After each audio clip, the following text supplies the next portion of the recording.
leaving the brand, leaving Harley, after spending time with Artie, getting to know Artie and his family, I'm like, okay, it's in good hands. Like, that made me more, but it made me sad too to leave now that relationship was there and I knew what he was going to do with the company. Like, it's not going to happen overnight. It's probably not going to happen in 2 years. He's got to ride and he's got to fight to get out from under what the old regime did and really create something great and make Harley, what it was. Yeah. Because it had definitely started to drift a little bit. I mean, very clearly, Harley-Davidson needs to employ people that love fucking Harley-Davidson, not business-minded people that love money.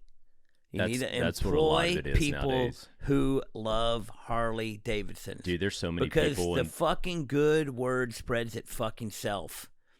You know what I mean? And that's just the simple facts. Yeah. Like, people love genuine brands. Harley-Davidson has the most loyal fucking customer base of any brand that has ever fucking existed. Yeah. Somebody has a Harley-Davidson motorcycle, they also have a Harley-Davidson hat, Harley-Davidson shirt, Harley-Davidson sunglasses, Harley-Davidson jacket, Harley-Davidson boots, Harley-Davidson fucking wallet, Harley-Davidson fucking keychain, Harley-Davidson fucking knickknacks on their fucking shelf, Harley-Davidson stickers on their cars that aren't Harley-Davidson. What other fucking brand? Markets itself. What other fucking brand do people go get tattooed on them? Identify at that fucking level. Yeah. And it's just... Well, I think the old stat was if somebody purchased a Harley like in their late 20s, early 30s, in the lifespan of them with Harley-Davidson, they would spend around $350,000. That's per customer that walks in the door on average. I think you could probably equate it more efficiently to a percentage of their income. Yeah, you could. Yeah, you could go back. Dude, there's people that will freaking let their house get repoed before their Harley. Like, they are that loyal to that brand. Yeah, what are you going to do? Stay at home without a motorcycle? Loser. Yeah, that's exactly their thought on it. I'm going to be on my bike in the wind. Fuck that house. We had that conversation, Milburn and I had that conversation with Artie. We sat down and talked for a while, and it was a great conversation. And I think a lot of guys, too, I base a lot of what I think of a man by his spouse. That's just me. Like, if his spouse is a hard worker, and then I'm the fucking king of the goddamn world. You are. Like, if they're loyal and they want you to succeed as much as you want to, and want you to push and want you to be great. And I honestly, the first time I met Artie, spent more time talking to his wife, and I was like, this is dialed. Like, this is what you want to see. This is a woman that knows her dude's going to go work his ass off for this brand, is going to put everything on the line to make it happen. And then a few weeks later, we ended up at King of the Baggers together, and that's actually a funny story. I didn't talk anything about meeting Artie, hanging out with Artie. We just kept it on the down low. Blaine knew, a couple people knew, and we show up to the King of the Baggers race, and it was like his first outing with the motor company, to be there. They had a big suite rented out. Harley-Davidson Financial rented it out. It's packed with people. And I walk in the door. We had done the parade lap on those RRs. I took that CVO RR down there to do the parade lap. And I come up, and everybody was real quiet. They were being fucking weird. And I'm like, well, this is a party. We're at a race. Like, why is everybody being quiet? And they're like, oh, Artie's in here. Artie's in here. I was like, okay, cool. And he's across the room talking to the race team. And I walk over in our little group of a bunch of Texas guys and Harley Financial guys and dudes that work for the motor company. And I look across, and Artie sees me, and we're like, what's up? And he comes walking over, and he gives me a hug. He's like, man, I'm so happy you're here. I'm like, dude, I'm happy you're here. This is awesome, that you're here to get to witness it, because it was championship day. If Kyle Wyman, I think, got in the top 3, he won the title. So it was a really big deal. And he's like, Elizabeth's out there with the kids, and Arthur's out there. Go see everybody, go say hi to everyone. I was like, cool. So we're just sitting there talking, and I turn after he hugged me, and one of the guys from Harley Financial's mouth is open staring at me. And he goes, what the fuck was that? I was like, what are you talking about? He's like, what just happened? I'm like, what are you talking about? He's like, the CEO of Harley just came over and gave you a hug. I'm like, yeah, Artie's cool. And he was like, what? And he just turns around and walks off, because we had told nobody had hung out. But, during that race day, I sat there with him and his family the whole time and watched racing.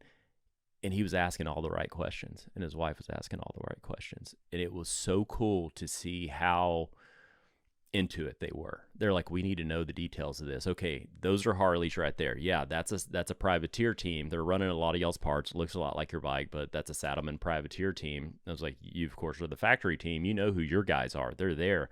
A lot of Harleys out here, a lot of Indians. And we were just talking racing because he hadn't had a lot of experience with racing. And he's asking me, like, what is that on the track? I'm like, those are braking points. That's this. They do that for this reason. But he asked questions and he listened. He listens for the details and wants to know. And then Kyle won the title. We go downstairs and they're like, you got to go up on the podium and get pictures. And he's like, no. It was like 2 weeks away from him taking over as CEO. He's like, no. I'm just taking it in. I just want to sit here and watch. I want to see what's going on. And he stood there as the future of that company and that brand. He is that brand right now, and just took it in. He wasn't trying to impose himself. He wasn't trying to be that guy. Hey, look at me. I'm about to be the CEO of this company. He took it in. He sat back, watched, and hung out, and just, it was the coolest thing to witness. Yeah. And I didn't realize it actually till I was riding home that day, riding back from Austin. And I'm like mid-ride, you know, and your brain's just spinning while you're riding. You're thinking about everything going on in life. And I was like, that was pretty damn cool to witness, just to see him just experience it for the first time. Yeah. It was so rad. I mean, I fucking have high hopes. I hope that, I know Harley's having a hard time right now, but a lot of businesses are having a hard time right now. It's not like Harley-Davidson, the only major manufacturer that's had a low year. Yeah, you know, for it's sure. like everybody has. So, I mean, I think that there's all these people that say Harley's going to be dead in 10 years and the young generation don't care about Harley and blah, blah, blah, blah, blah. I'm like, even if the young generation don't care about Harley, there's more than 10 years left of people that do. Yeah. You know? Yeah, and so, for sure. I think that, you know, the thing I'm worried about now is there's this big push for them to make a cheap motorcycle. Yeah.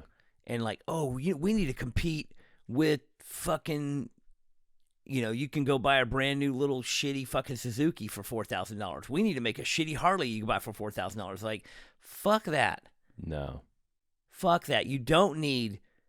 That'd be like Rolex saying, we need to make a plastic fucking shitty watch for $12 that people can buy that has Rolex on it. Yeah. No. Yeah. You do not need a shitty, cheap product with your name on it. Yep. You need the best fucking, coolest fucking products in the world with your name on it. Exactly. That's why when I walked into Harley dealership and they had that fucking lame-ass electric bicycle that said Harley-Davidson on the side, I said, you need to throw this in a fucking creek. Whoever's in charge of letting this electric bicycle even have the words Harley-Davidson on it should be fucking kicked in the dick. Yeah. Because it's fucking lame. The kind of people that want a Harley-Davidson do not want an electric bicycle. Yeah. And the kind of people that want an electric bicycle are not Harley-Davidson people. No. So the fact that you're going to put those two together, someone is an idiot. Yeah. Someone made bad choices. Someone said, dollars. There's electric bicycles. We should put our name on electric bicycles. I'm like, no, you shouldn't. They're fucking stupid. The electric market isn't doing good on the Harley side. I do know that. They fucking should dump it. Yeah. My statement is very clear. Electric bicycles are for a very specific demographic. And those people are people that are too fucking lazy to pedal and not fucking cool enough to own a Harley-Davidson. So that's it. If you're too lazy to fucking pedal and you're not cool enough for a Harley-Davidson, then an electric bicycle might be for you.